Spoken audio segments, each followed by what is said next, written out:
الجناح النهاري لأولم بشلف وواحد من أمهر اللاعبين الذين مروا على الفريق خالد تمورة.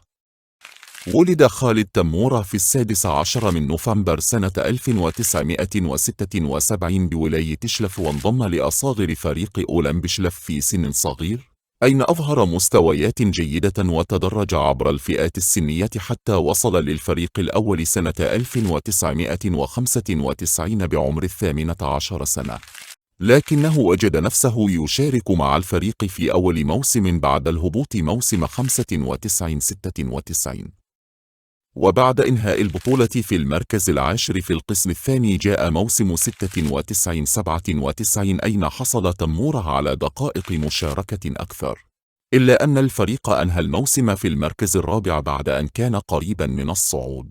لكن تمورة أظهر مستويات جيدة جدا حين لعب في مركز الجناح الأيسر، وبعد موسمين في القسم الثاني تمكن تمورة وأولم بشلف من تصدر القسم الثاني والعودة مرة أخرى للقسم الأول.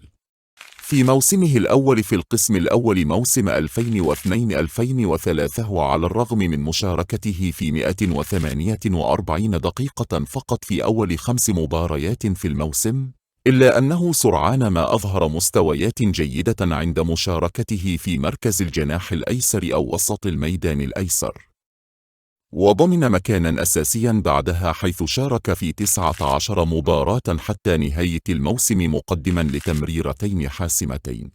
وفي الموسم الموالي شارك تمورة في 25 مباراة خلال الموسم، وتمكن من تسجيل أول هدف له مع الفريق في القسم الأول ضد رائد القبة، وتسجيله لآخر في الفوز ضد مولودية وهران، إضافة إلى تمريرتين حاسمتين في أفضل حصيلة مساهمات له مع الفريق.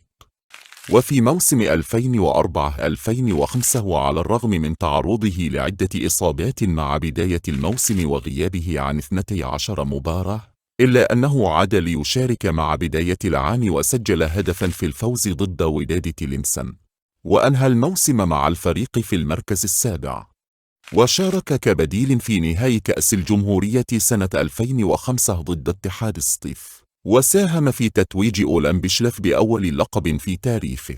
في الموسم الموالي 2005-2006 لعب تمورة كلا المباراتين ضد نادي إنبي المصري في اللقاء التأهيلي لكأس الكاف، وصنع هدف الفوز في المباراة. تاني على طول عيسوي حطها لتمورة، تمورة منتهى الخطورة وهدف.